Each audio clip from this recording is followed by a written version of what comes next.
สวัสดีค่ะคุณผู้ชมค่ะกลับมาพบกับ Stock Gossip นะคะกับนินาค่ะเป็นประจำแบบนี้ทุกวันเวลา 5 โมงเย็นนะคะจันทร์ถึงศุกร์ไม่มีพลาดถ้าเกิดตลาดหุ้นเปิดเราต้องมีการมาคุยกันแน่นอนค่ะและคุยกันเนี่ยก็คุยสบายๆนะคะคือเมาส์หุ้นกันเลยทีเดียวค่ะเพราะว่าตั้งแต่เช้า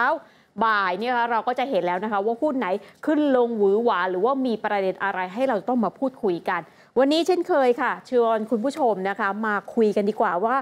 วันนี้การลงทุนคุณผู้ชมเป็นอย่างไรบ้างลงมาหนักมากจริงๆสำหรับตลาดหุ้นไทยเมื่อวานนึกว่ารีแอคกันไปเยอะแล้ววันนี้นะคะรีแอคขึ้นมาอีกนะคะก็คือเรื่องของสงครามการค้าระหว่างสหรัฐกับจีนนะคะความจริงเมื่อวานที่นี่นาคุยกับคุณผู้ชมเนาะถ้าใครติดตามดูStock Gossip นะคะก็จะได้รับสัญญาณแล้วว่ามันมีประเด็นนี้เกิดขึ้นหลังจากที่จีนเนี่ยรายชื่อสินค้าที่จะตั้งการ์ดขึ้นภาษีกับสหรัฐอเมริกา 25% นะคะ128 รายการด้วยกันซึ่งก็อาจจะมีเอี่ยวๆไทยเนี่ยติดลบในบางกลุ่มธุรกิจมีเป็นบวกด้วยนะคะแต่ว่าวันนี้ค่ะคือมันห้ามไม่อยู่จริงๆเนื่องจากว่าฟันโฟเนี่ยมันมีการเทขายออกมาต่างชาติกลัวนะคะในเรื่องของประเด็นนี้เมื่อวานนี้ดาวโจนส์ก็ลงไปเกือบประมาณ460จุดเลยทีเดียวค่ะเรื่องประเด็นนี้ประเด็นเดียวเลยนะคะดังนั้นชวนคุณผู้ชมค่ะมาคุยกันดีกว่าแล้วเตรียมคำถามใครที่ลงทุนในหุ้นอสังหาริมทรัพย์อยากรู้นะคะว่ากลุ่มนี้เนี่ยมันเป็นยังไงกันแน่ราคามันถึงไม่ค่อยขึ้นเลยแล้วตอนนี้มันมีประเด็นอะไรบวกถึงเอามาคุยกันลองเข้ามาคอมเมนต์แล้วก็พูดคุยกันดูดีกว่านะคะว่าชื่นชอบหุ้นตัวไหนมีประเด็นหุ้นอะไรติดหุ้นอะไรอยู่จะได้เอามาคุยกับนักวิเคราะห์เพราะว่านักวิเคราะห์ของเราวันนี้นะคะก็เป็นคนที่ดูในกลุ่มอสังหาริมทรัพย์โดยเฉพาะเลยค่ะจะได้เรียกว่าคุยกันเชิงลึกกันด้วยว่ากลุ่มนี้มันยังมีความน่าสนใจไหมการแข่งขันเป็นอย่างไรบ้างโดยเฉพาะในปี 2561 สัญญาณบวกมีอะไรบ้างเดี๋ยววันนี้จะมาเจาะลึกกันเลยทีเดียวนะคะแล้วก็หุ้นที่มีประเด็นค่ะก็ไม่พลาดนะคะวันนี้นะคะก็เห็นแอบเห็นนะคะก็มี EA เนี่ยก็ยังลงต่อเนื่องเขาบอก5วันทำการแล้วนะคะที่ยังลงต่อนะคะแล้วก็มีหุ้นในกลุ่มสื่อสารโอ้โหนี่ก็มีความน่าสนใจค่ะคือมันรู้เรื่องกันไปแล้วนะคะว่าจะมีการช่วยเหลือเรื่องการพักจ่ายค่าประมูลนะคะจากเดิมเนี่ยคือต้องจ่ายก้อนใหญ่เลยในปี 62ก็62เนี่ยสามารถแบ่งจ่ายได้เป็น5งวดก็ตกงวดละ10,000 กว่าล้านบาทเท่านั้นนะคะก็ต้องบอกว่าเท่านั้นจริงๆเพราะว่างวดเต็มๆเนี่ยมันจ่ายกันระดับถึง 60,000 ล้านบาทเลยทีเดียวค่ะดังนั้น True Advance จึงได้รับอานิสงส์ดีเมื่อช่วงเช้าTrue นี่อันดับหนึ่งเลยนะคะสำหรับการขึ้นไปราคานี้ค่อนข้างที่จะดันขึ้นมาได้แรงจริงๆนะคะส่วนอีกตัวหนึ่งคือ KTC ค่ะเมื่อวานนี้ทำสถิติ all time high ไปแล้วย่อบ้างอะไรบ้างก็ดีนะคะเพราะว่าราคาขนาดนี้เขาก็มองว่ามีโอกาสเหมือนกันถ้าเกิดว่ามันจะวิ่งขึ้นไปได้ต่อคือหลายๆโบเขาก็ยังมองนะคะว่าเป็นตัวที่มีพื้นฐานดีแล้วก็ผลประกอบการที่ยังโอเคอยู่นะคะเพียงแต่ว่าราคาช่วงนี้ก็ต้องบอกค่ะมีแรงเก็งกำไรเข้ามาเยอะเลยจริงๆนะคะเอาละค่ะช่วงนี้เข้ามาดูกันเยอะแล้วคุณผู้ชมค่ะฝากคำถามหน่อยนี่นาขอฝากทักทายคุณผู้ชมก่อนดีกว่าเนาะมีใครทักทายนี่นาไหมโอ้ยตายแล้วนี่มีหน้ามานี่นามาด้วยนะคะน้องนิวนะคะบอกชื่นชอบพิธีกรคุณนินาขอบคุณมากนะคะน้องนิวติดตามพี่นินาด้วยคุณณัฐนันท์นะคะบอกสวัสดีครับสวัสดีด้วยค่ะคุณเลนนี่นะคะบอกขอความคิดเห็นหุ้นบิวตี้ใช่ไหมคะโอเคค่ะเดี๋ยวคุยให้นี่คุณณัฐนันท์ถามเรื่อง IRPC ต้องบอกเลยนะคะว่าความจริงเนี่ยคือไอ้กลุ่มพวกโรงกลั่นIRPC ก็เป็นหนึ่งในนั้นนะคะมีประเด็นต่อคิวที่น่าจะเอามาคุยกันด้วยเพราะว่าเป็นกลุ่มที่รับผลกระทบจากการปรับโครงสร้างภาษีเรื่องของโรงกลั่นด้วยนะคะแต่ก็ต้องบอกว่าคือมันมีการเลื่อนการประชุมของกบง.นี่ค่ะกบง.เขาจะเป็นคนกำหนดนะคะหลังจากที่เขากำหนดวันที่5เมษายนตอนนี้กลายเป็น20เมษายนแล้วดังนั้นคือ sentiment แบบนี้เราเคยคุยกันไปแล้วคือเบื้องต้นเนี่ยให้ลดหรือว่าให้หลีกเลี่ยงการลงทุนในกลุ่มโรงกลั่นไปก่อนนะคะแล้วก็ไปเลือกลงทุนในกลุ่ม domestic demand ดีกว่านะคะอันนี้อาจจะตอบให้ในฐานะที่เราเคยคุยกันไปเรียบร้อยแล้วเนาะแต่ถ้าเกิดเป็นหุ้นรายตัวนี้น่าจะคุยให้แต่ต้องฝากบอกคุณผู้ชมนะคะเนื่องจากว่าวันนี้เป็นนักวิเคราะห์เฉพาะกลุ่มเนาะเป็นนักวิเคราะห์ในกลุ่มอสังหาริมทรัพย์ดังนั้นอาจจะขอความกรุณาคุณผู้ชมนะคะถามกลุ่มอสังหาริมทรัพย์เยอะๆหน่อยค่ะเผื่อจะได้เอามาคุยกันต่อยอดกันด้วยเพราะวันนี้นี่นาเล่นเรื่องอสังหาเป็นไฮไลท์แล้วก็นักวิเคราะห์ของเราก็จะมาตอบเชิงลึกกันด้วยนะคะเอาละค่ะตอนนี้เดี๋ยวเราไปดูตลาดหุ้นกันก่อนดีกว่านะคะว่าเคลื่อนไหวอย่างไรบ้างที่บอกว่าวันนี้แดงทั้งกระดานเลยจริงๆค่ะเอาละค่ะตลาดหุ้นไทยนะคะตั้งแต่ช่วงเช้าแล้วก็ช่วงบ่ายเนี่ยเรียกว่าไม่เขียวเลยทีเดียวก็ตามตลาดหุ้นในเอเชียเลยทีเดียวค่ะเซ็ตนะคะวันนี้ 1,765.24 จุดลดลงไปถึง17จุดนะคะ คือเมื่อวานเนี่ยถ้าเกิดว่ามันไม่หลุดประมาณ 1,760 จุดนี่ถือว่าโอเคนะนี่ถือว่ายังคงประคองตัวไปได้นะคะแต่ก็ต้องดูนะคะว่ามันจะตีกลับเมื่อไหร่สำหรับเซตในงวดนี้นะคะเพราะว่าการซื้อขายมันเริ่มเบาบางแล้วก็ใกล้หยุดยาวด้วยนะคะก็ผลักดันทำให้เซต50เซต100 MAI ปรับตัวลดลงกันทั่วหน้าค่ะเอาละค่ะไปดู5หลักทรัพย์ที่มีการซื้อขายสูงสุดกันบ้างเดี๋ยวได้เมาส์กันรายหุ้นกันเลยนะคะนี่แหละค่ะชมหน้าของ5หลักทรัพย์ที่มีการซื้อขายสูงสุดนะคะนำโดยปตท.ค่ะถูกเทขายออกมาถึง6 บาทอยู่ที่546 บาทวันนี้ราคาน้ำมันก็ร่วงลงไปอยู่ที่63 เหรียญต่อบาร์เรลนะคะน่าจะเป็นเรื่องของการประชุมนะคะของทางด้านอิหร่านด้วยว่าจะมีการลดกำลังการผลิตอะไรยังไงบ้างนะคะก่อนหน้านี้มีการเลื่อนไปตอนนี้ก็อาจจะมีการคุยกันอีกรอบหนึ่งด้วยซ้ำค่ะAOT ยังบวกได้นะคะมาอยู่ที่69 บาท 50 สตางค์บวกไป2 บาทคุณผู้ชมค่ะคือช่วงที่ใกล้เทศกาลหยุดยาวหรือช่วงสงกรานต์เนี่ยคือต้องให้เขาเลยนะคะกลุ่มที่เกี่ยวกับการท่องเที่ยวค่ะเหล่าบรรดาทัวร์จีนเนี่ยค่ะจะมาลงประเทศไทยเนี่ยเยอะมากเลยจริงๆเขาบอกว่า capacity นะคะที่สนามบินสุวรรณภูมิเนี่ยเต็มแน่นเอียดจริงๆค่ะทราฟฟิกก็แน่นนะคะคือลงจอดกันแทบจะเว้นชั่วโมงต่อชั่วโมงกันแทบไม่ทันเลยทีเดียวนะคะดังนั้น AOT ในฐานะเป็นโมโนโพลีนะคะผู้ได้รับสัมปทานทั้ง6สนามบินของไทยแหมถือได้ว่านินานี่เชียร์มากๆสำหรับ AOT นี่อภิชาติบุตรค่ะหุ้นขึ้นดีนะคะก็ส่งผลทำให้วันนี้ขึ้นไปได้นะคะแล้วก็ตอบรับกับเทศกาลช่วงวันหยุดยาวของไทยด้วยค่ะส่วน EA 5 วันติดกันแล้วค่ะที่ราคาหุ้นปรับตัวลดลงมานะคะวันนี้ลงไปอีก5 บาทไปอยู่ที่34 บาทหลุด40 บาทไปแล้วนะคะคือเขาบอกว่านินาโทรเช็คเลยนะคะกับบรรดาผู้ประกอบการอย่างเช่นของ EA นี่แหละค่ะทางด้านผู้บริหารคุณอมรนะคะก็บอกว่าไม่มีข่าวอะไรไม่มีอะไรเปลี่ยนแปลงคือ Q1 ก็ยังโอเคยังดีอยู่แล้วจะมีรายได้เพิ่มเติมเข้ามาด้วยส่วนที่จบมอเตอร์โชว์ไปที่เขาเอารถยนต์ไฟฟ้าไปโชว์นะคะก็รับเสียงกระแสตอบรับที่ดีด้วยค่ะอันนี้อาจจะเป็นเพราะว่าเรื่องของ value นะคะเพราะว่ามีหลายโบรกเนี่ยก็มีการคอมเมนต์ราคาหุ้นว่าราคาสัก40 บาทนี้น่าจะโอเคนะสำหรับโครงการปัจจุบันไม่รวมกับโครงการอนาคตนะคะก็เลยออกมาเป็นราคานี้ค่ะส่วน CPO ค่ะอยู่ที่88 บาทนะคะบวกมา50 สตางค์ค่ะและก็ปิดท้ายที่ True ค่ะนี่คือตั้งแต่เช้านี่ True เป็นเบอร์ 1นะคะวันนี้กลับมาลงเป็นอันดับที่5อยู่ที่7 บาท 25 สตางค์หรือเพิ่มขึ้นมาเล็กน้อย5 สตางค์นั่นเองค่ะมีคนถามมาเยอะเลยนะคะมี ITD ด้วยนะคะมี MTLS ค่ะโอเคค่ะเดี๋ยวนี้นาจะเก็บข้อมูลไปถามเนื่องจากว่าต้องขออภัยคุณผู้ชมวันนี้เราเป็นเรื่องของอสังหาริมทรัพย์นะคะและนักวิเคราะห์เป็นนักวิเคราะห์เฉพาะกลุ่มค่ะซึ่งบางหุ้นบางตัวเนี่ยอาจจะไม่ cover แล้วก็ไม่ได้ลงลึกเป็นนักกลยุทธ์นะคะอาจจะขอกวนคุณผู้ชมนะคะเป็นอสังหาลองมาคุยกันดูแต่ว่าหุ้นตัวอื่นที่ถามมาเดี๋ยวนี้นาจะเก็บไปทำกันบ้านแล้วก็เดี๋ยวจะเอามาถามกับทางด้านนักวิเคราะห์แล้วก็มาแชร์ข้อมูลกับคุณผู้ชมอีกรอบหนึ่งแล้วกันนะคะอาจจะขออภัยวันนี้วันเดียวนะคะเอาละค่ะไปดูที่กลุ่มอสังหาริมทรัพย์กันหน่อยคือวันนี้ที่นี่นาหยิบยกกลุ่มนี้ขึ้นมาเพราะว่ามันมีตัวเลขค่ะที่น่าสนใจเมื่อวานนี้ถ้าใครติดตามตัวเลขเศรษฐกิจจะเห็นว่ามีการประกาศเงินเฟ้อเดือนล่าสุดนะคะคือมีนาคมค่ะปรากฏว่าเดือนมีนาคมคุณผู้ชมเงินเฟ้อทั่วไปนะคะปรับขึ้นมาอยู่ที่0คือ 0.79% ใช่ไหมคะนี่เขาบอกว่าถือเป็นการปรับตัวติดต่อกันในรอบ9 เดือนแล้วส่งผลทำให้3 เดือนแรกของปีนี้นะคะตัวเงินเฟ้อเนี่ยอยู่ที่ 0.64% ก็เป็นอัตราที่ปรับตัวดีขึ้นนะคะแต่ก็ต้องบอกค่ะว่าไอ้ 0.64% เนี่ยมันยังอยู่ในกรอบที่ต่ำกว่าเป้าหมายเงินเฟ้อของแบงก์ชาติเขาจะมีกรอบเงินเฟ้อของเขานะคะในการเป็นปัจจัยหนึ่งในการคิดว่าจะควรปรับขึ้นอัตราดอกเบี้ยหรือลดอัตราดอกเบี้ยดีนะคะซึ่งกรอบของแบงก์ชาติเนี่ยเขาจะอยู่ที่ประมาณ 2% ค่ะแล้วก็กรอบล่างเนี่ยประมาณ 1% ดังนั้น 0.64% มันยังต่ำกว่ากรอบล่างด้วยซ้ำนะคะก็เลยมีการตีความกันว่าแบบนี้อัตราดอกเบี้ยของแบงก์ชาติที่ล่าสุดเพิ่งประชุมกันไป 1.5% ที่ทรงตัวมันน่าจะทรงตัวไปได้ต่อสิเพราะว่ามันยังมีรูมนะคะหรือว่าช่องว่างเพิ่มเติมอีกตั้งเยอะแยะเลยค่ะที่แบงก์ชาติไม่ต้องรีบขึ้นอัตราดอกเบี้ย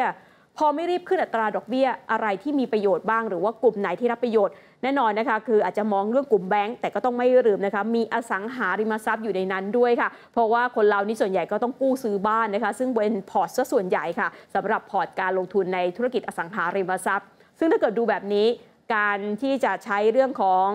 กำลังซื้อหรือว่าการกระตุ้นกำลังซื้อเนี่ยน่าจะดีแล้วมันดันมาสอดคล้องนะคะกับปี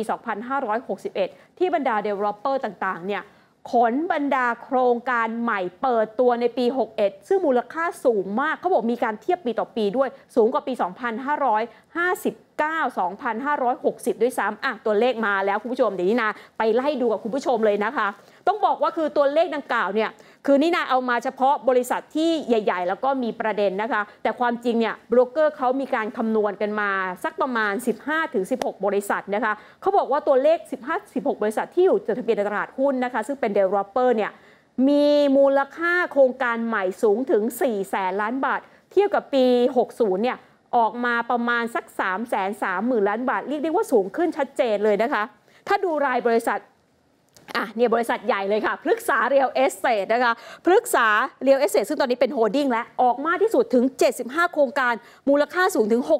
66,700 ล้านบาทแสนสิริก็ไม่น้อยหน้าค่ะ31โครงการนะคะถึง 63,200 ล้านบาทแสนสิรินี่หลังจากที่จับไม้จับมือกับ BTS แล้วก็โตเกียวกรุ๊ปนะคะไปทำเรื่องธุรกิจคอนโดมิเนียมเนี่ยประสบความสำเร็จมากเลยเริ่มเห็นกำไรแล้วนะคะก็เลยบอกเดี๋ยวเดินหน้าต่อค่ะโครงการคอนโดมิเนียมก็จะเดินหน้าต่อด้วย AP ประเทศไทยนี่แหละค่ะพอร์ตอสังหาริมทรัพย์ประเภทคอนโดมิเนียมเยอะมากเลยทีเดียวนะคะอยู่ที่ 49,000 ล้านบาทออกทั้งหมด34โครงการสุภาลัยก็ไม่น้อยหน้าค่ะ35โครงการล่อไปถึง 40,000 ล้านบาทนะคะและแอนด์เฮาส์นะคะหรือว่า Quality House บริษัทเดียวกันซึ่งถือว่าเป็นกลุ่มผู้ถือหุ้นใกล้เคียงกันนะคะก็เช่นเดียวกันค่ะก็ออกเยอะเหมือนกันนะคะอนันดา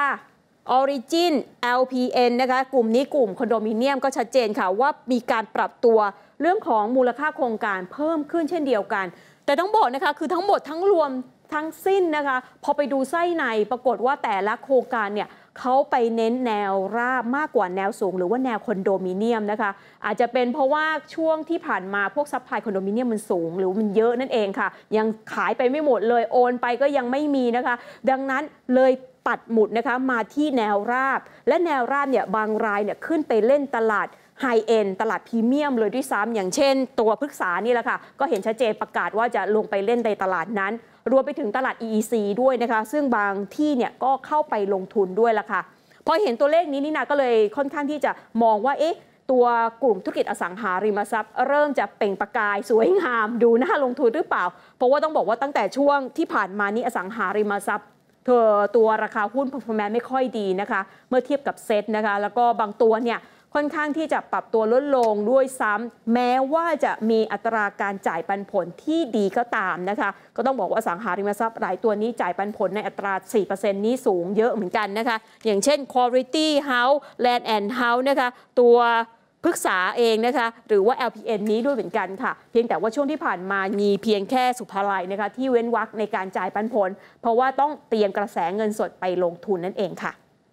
เอาละค่ะตอนนี้นะคะได้สัญญาณและดังนั้นเดี๋ยวเราไปตัดสินกันดีกว่านะคะว่านักวิเคราะห์จะมีมุมมองอย่างไรต่อกลุ่มอสังหาริมทรัพย์นะคะก็ต้องบอกว่าหลากหลายบล็อกที่นี่นาคุยมาเนี่ยส่วนใหญ่เขาบอกว่าถ้าดูจากตัวนี้หรือว่าตัวเลขเงินเฟ้อนะคะมันก็ส่งสัญญาณจริงๆค่ะว่าดอกเบี้ยมันน่าจะทรงตัวแต่พอไปดูอีกมุมนึงนะคุณผู้ชมมันก็ต้องดูหลายๆมุมแล้วค่ะปรากฏว่าหนี้ครัวเรือนมันก็ไม่ได้ต่ำนะมันก็ยังสูงอยู่นะคะดังนั้นมันอาจจะเป็นอีกตัวหนึ่งที่ฉุดทำให้การปล่อยสินเชื่อของแบงก์ก็ไม่ได้ดีขึ้นเท่าไหร่นะคะดังนั้นไอ้ปัจจัยบวกว่าดอกเบี้ยมันทรงตัวแต่แบงก์ก็ไม่ได้ปล่อยสินเชื่อดังนั้นเนี่ยตัวธุรกิจอสังหาริมทรัพย์จึงได้รับผลกระทบด้านบวกกับด้านลบไม่เหมือนกันนะคะซึ่งถ้าเกิดมองภาพรวมเนี่ยก็ต้องบอกว่าต้อง select รายตัวเลยทีเดียวค่ะเอาละค่ะตอนนี้เดี๋ยวเราไปไลฟ์สดนะคะกับทางด้านนักวิเคราะห์ของเราซึ่งดูกลุ่มอสังหาริมทรัพย์โดยเฉพาะเลยค่ะกับทางด้านคุณเติมพรตันติวิวัฒน์นะคะผู้อำนวยการฝ่ายวิเคราะห์หลักทรัพย์บริษัทหลักทรัพย์เมย์แบงก์กิฟเองประเทศไทยกันเลยค่ะสวัสดีค่ะคุณเติมพรค่ะค่ะสวัสดีค่ะพูดถึงอสังหาริมทรัพย์กันหน่อยนะคะพอดีเห็นตัวเลขค่ะคือเรื่องของเงินเฟ้อก็เลยบอกว่าเงินเฟ้อเรายังต่ำกว่ากรอบแบงก์ชาตินะคะแล้วก็ต่ำอย่างนี้มาตลอดดังนั้นโอกาสที่กลุ่มอสังหาริมทรัพย์จะได้ประโยชน์จากเรื่องของเงินเฟ้อเนี่ยมีอะไรบ้างไหนให้คุณเติมพรอธิบายให้หน่อยค่ะก็จริงๆน่าจะเป็นประเด็นหนึ่งที่ทำให้ราคาหุ้นของกลุ่มเมื่อวานก็ปรับตัวขึ้นมาต้องบอกว่าเรียกว่ายกแผงนะคะสำหรับหุ้นตัวใหญ่ๆแล้วก็หุ้นสำคัญแล้วก็วันนี้เราก็มีการออกบทวิเคราะห์ของตัวรายเซกเตอร์นะคะซึ่ง หนึ่งในเหตุผลที่เรามองเนี่ยก็คงเป็นเรื่องของดอกเบี้ยเนี่ยแหละค่ะว่าด้วยตัวเงินเฟ้อของเมื่อวานเนี่ยที่รายงานออกมาต่ำกว่าคาดเนี่ยก็ดูแล้วก็มีโอกาสนะคะที่เรื่องแรงกดดันของการขึ้นอัตราดอกเบี้ยในปีนี้สำหรับตัวภาพรวมหรือว่าสำหรับตัวกลุ่มอสังหาริมทรัพย์เองเนี่ยตรงนี้แรงกดดันก็น่าจะน้อยลงก็น่าจะผ่อนปรนในเรื่องของrejection หรือว่าในแง่ของภาระที่จะต้องผ่อนมากขึ้นเนี่ยก็น่าจะส่งผลบวกต่อกลุ่มอสังหาริมทรัพย์นะคะค่ะถ้ามองแบบนี้นะคะคือกลุ่มอสังหาริมทรัพย์มันเริ่มมีมุมมองที่ดีไหมคะถ้าเกิดว่าอัตราดอกเบี้ยมันทรงตัวแบบนี้แล้วก็แต่ละค่ายเมื่อกี้เห็นภาพไปแล้วปล่อยตัวโครงการใหม่ปีนี้เยอะมากเลยทีเดียวต้องบอกว่าปีนี้เนี่ยภาพรวมของกลุ่มเดี๋ยวเรารีแคปกันนิดนึงแล้วกันนะคะคือภาพรวมของกลุ่มเนี่ยต้องบอกว่าใน10บริษัทที่เราทำ coverage อยู่เนี่ยทั้ง10บริษัทโดยรวมเนี่ยตั้งเป้า pre-sale หรือว่าตัวยอดขายเนี่ยเติบโตประมาณ11%นะคะเติบโต 11% เนี่ยตัวเลขกลมๆก็จะอยู่ประมาณ 310,000 ล้านบาทถ้าทำได้ตามเป้าเนี่ยมันก็จะเป็นตัวเลข pre-sale ที่เป็น new record high ของ industry เลยทีเดียวแต่ต้องบอกว่าปีที่แล้วเนี่ยเป็นปีที่ฐานของ pre-sale ค่อนข้างสูงมากๆนะคะปีที่แล้ว pre-sale เติบโตถึง 35% ประเด็นที่มา drive ตัว pre-sale ในปีที่แล้วเนี่ยคือเป็นตัวคอนโดมิเนียมใน segment ที่เป็นsegment mid to high นะคะเพราะฉะนั้นเนี่ยในปีนี้เนี่ยอย่างที่บอกไปPre-sale โต 11% เท่ากับ 310,000 ล้านเนี่ยเพราะฉะนั้นไม่แปลกใจที่ตัว New Launch เนี่ยมันจะต้องสูงกว่านี้นะคะเนื่องจากว่าจะต้องมีการเปิดโครงการให้มากขึ้นเพื่อให้ได้ Pre-sale จำนวน 310,000 เนี่ยเข้ามาในพอร์ตนะคะเพราะฉะนั้นปีนี้เราอาจจะเห็นการเปิดตัวโครงการใหม่ๆรวมกันทั้ง Industry เนี่ยบวกลบกันเกือบ 400,000 ล้านเลยทีเดียวค่ะโอ้ค่ะพอเป็นแบบนี้คือต้องดูไหมคะว่าบริษัทไหนดีกว่าบริษัทไหนคือนโยบายในการออกโครงการใหม่มันสอดคล้องกับการเติบโตยอด Pre-sale อย่างไรบ้างคะ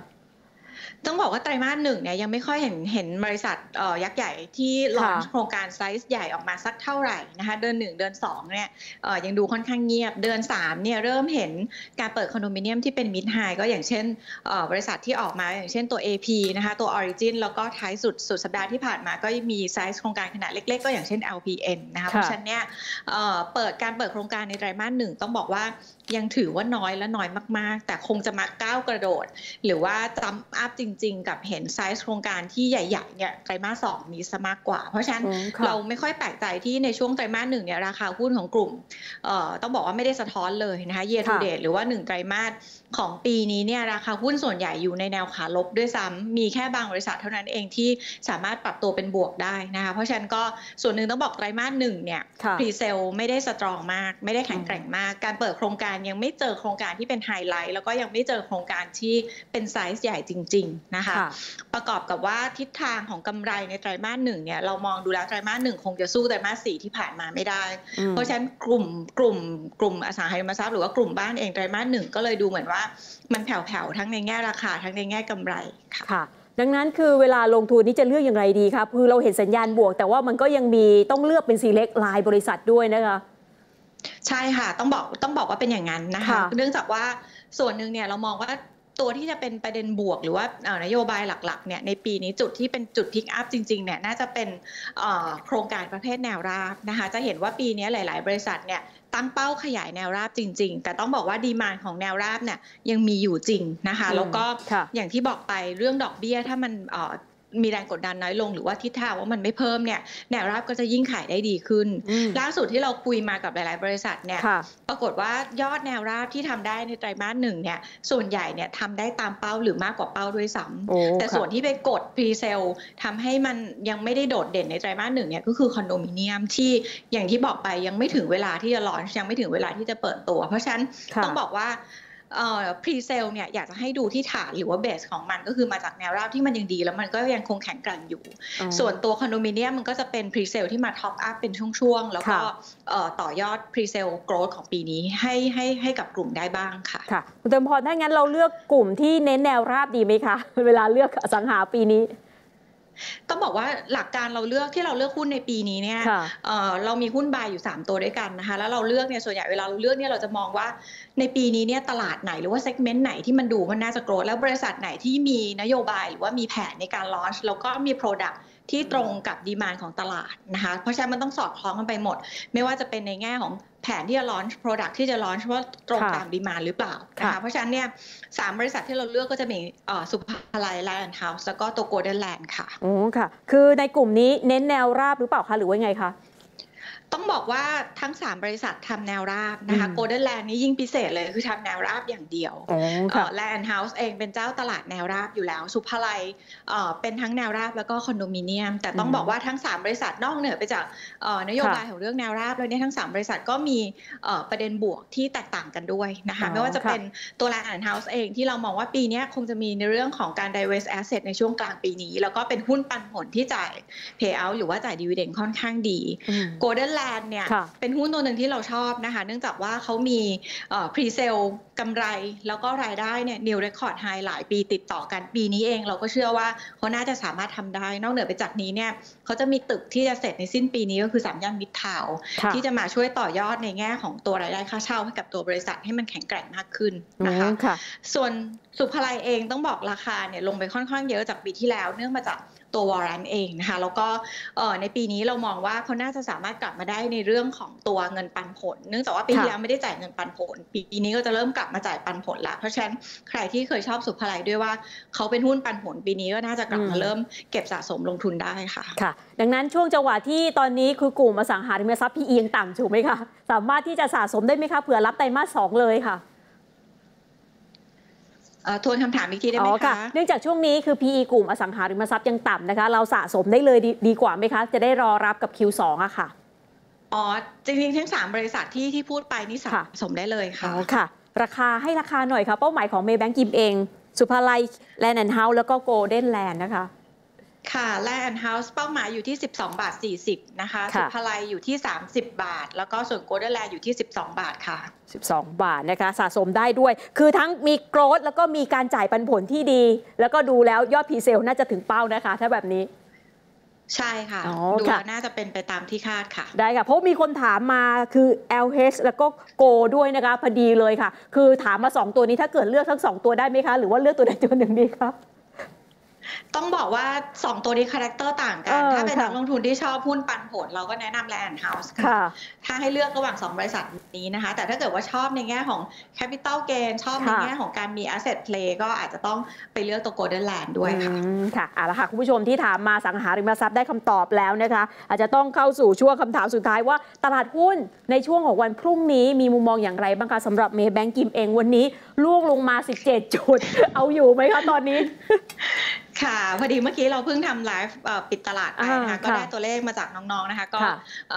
แนวรับสำคัญคงต้องมองที่1760เป็นหลักนะคะก็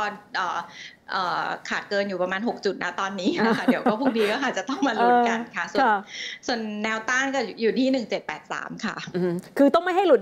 1760ใช่ไหมคะคุณเติมพรควรจะเป็นอย่างนั้นค่ะค่ะได้ค่ะวันนี้ขอบพระคุณมากนะคะคุณเติมพรถ้าเกิดว่ามีธุรกิจอสังหาหรือว่าบริษัทไหนแบบอย่างเช่นอนันดาเนี่ยอาจจะต้องแบบว่าไลฟ์สดคุยกันอีกรอบนะคะโอเคได้ค่ะวันนี้ขอบพระคุณมากค่ะคุณเติมพรค่ะยินดีค่ะสวัสดีค่ะเอาละค่ะนี่นะคะก็เป็นการพูดคุยนะคะไลฟ์สดกับนักวิเคราะห์ของเราในกลุ่มอสังหาริมทรัพย์ต้องขออภัยคุณผู้ชมด้วยนะคะเนื่องจากว่าวันนี้นะคะเราคุยเรื่องของอสังหาริมทรัพย์แล้วก็นักวิเคราะห์ของเราเนี่ยเป็นคนที่ cover ดูหุ้นในกลุ่มอสังหาริมทรัพย์อาจจะตอบนะคะในกลุ่มอสังหาริมทรัพย์ไปก่อนนะคะส่วนหุ้นที่ถามมาเยอะมาก MTLS ใช่ไหมคะวันนี้ร่วงลงไปนะคะแล้วก็มีหุ้น TACC นะคะแล้วก็อมตะด้วยกูก็ต้องบอกว่าเป็นหุ้นที่คือก่อนหน้านี้ราคามันขึ้นมาเยอะแล้วนะคะอมตะนี่เรื่อง EC นะคะดังนั้นอะไรที่ยังไม่เกิด EC ยัง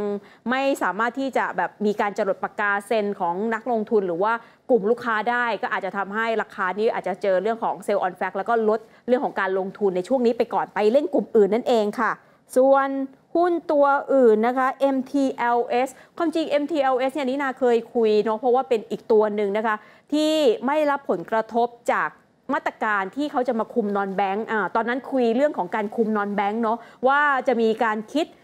เรื่องของเพดานดอกเบี้ยคิดถึงค่าธรรมเนียมว่าไม่ให้แบบว่ามันเหลื่อมล้ำเกินไปบางที่คิด200บางที่คิด80 บาทอะไรอย่างเงี้ยนะคะแล้วก็เดี๋ยวจะมีเรื่องของการลงบัญชี IFSS FSF นะคะ9ที่เป็นระบบบัญชีใหม่อันนี้แหละมันจะทำให้มีการตั้งสำรองมากขึ้นซึ่งกลุ่มพวกนี้ก็จะรับผลกระทบด้วยซึ่งนินาก็เคยเอามาคุยแล้วเดี๋ยวฝากคุณผู้ชมไว้ก่อนละกันทวงกันบ่อยๆเดี๋ยวนินาจะเอานักวิเคราะห์รวมไปถึงผู้บริหารเอามาคุยกันเลยว่าตกลงแล้วมีประเด็นอะไรอย่างไรบ้างสำหรับ MTLS นะคะค่ะคุณธนนันท์บอกขอบคุณมากครับโอเคค่ะได้เป้าหมายราคาหุ้นไปแล้วจะได้ไปลงทุนได้ถูกนะคะเอาละค่ะตอนนี้เดี๋ยวเรามาคอมเมนต์กันอีกทีนะคะว่านักวิเคราะห์ของบริษัทหลักทรัพย์เมย์แบงก์กิมเองมองหุ้นอสังหาริมทรัพย์อย่างไรบ้างต้องบอกว่าช่วงที่ผ่านมาเนี่ยหุ้นอสังหาริมทรัพย์เนี่ยไม่ค่อยปรับตัวขึ้นเท่าไหร่นะคะ PE ก็ค่อนข้างต่ำค่ะ Year to date เนี่ยคือขึ้นได้ไม่กี่ตัวนะคะซึ่งมีผลแน่นอนค่ะคือมาจากเรื่องของกำลังซื้อที่มันไม่ได้สูงมากแล้วก็ยังมีการคาดการณ์ว่าตลาดเนี่ยก็ยังไม่ค่อยฟื้นเท่าไหร่ในอสังหาริมทรัพย์เพราะว่าซัพพลายมันเยอะแต่พอเมื่อวานนี้มีเรื่องของเงินเฟ้อออกมาเนี่ยก็มีการตีความว่าการขึ้นดอกเบี้ยมันไม่น่าที่จะรีบร้อนนะคะสำหรับแบงก์ชาติเนี่ยดังนั้นเนี่ยทรงกับเพิ่มขึ้นอีกสัก1ครั้งในช่วงปลายปีน่าจะเป็นไปได้หรือว่าไม่ขึ้นเลยด้วยซ้ำน่าจะมีผลด้วยซ้ำนะคะดังนั้นหุ้นที่แนะนำค่ะในกลุ่มพวกนี้ก็ต้องเป็นหุ้นที่มีการเน้นตลาดแนวราบเพราะว่าปีนี้เป็นตลาดของแนวราบจริงๆนะคะเพราะว่าดีมานด์ยังมีอยู่ไม่เหมือนกับคอนโดมิเนียมที่โอเวอร์ซัพพลายดังนั้นLP ต้องเป็นสุภาลัย Land and House แล้วก็ Golden Land ค่ะที่แนะนำลงทุนนะคะซึ่งใครที่จำราคาได้เมื่อกี้เดี๋ยวนินาทวนแล้วกันนะคะสุภาลัย30 บาทค่ะส่วน Land and House นะคะ12 บาท 40 สตางค์ค่ะแล้วก็ Golden Land 12 บาทนั่นเองค่ะเอาละค่ะเราไปดูเรื่องของการลงทุนในตลาดหุ้นกันต่อนะคะตอนนี้โค้งสุดท้ายจริงๆค่ะใครซื้อใครขายเดี๋ยวไปดูโฉมหน้ากันเลยค่ะสำหรับตลาดหุ้นไทยในวันนี้ค่ะวันนี้แน่นอนเลยนะคะนี่แหละค่ะต่างชาติเทขายออกมาเพราะว่าหวั่นเรื่องของสงครามทางการค้านะคะก็ต้องบอกว่าเราอยู่ด้วยกระแสฟันโฟจริงๆค่ะสำหรับตลาดหุ้นไทยนะคะซึ่งตอนนี้สถาบันพลิกกลับมาขายอีกแล้วนะคะเมื่อวานนี้ยังซื้ออยู่เลยนะคะขายนะคะอยู่ที่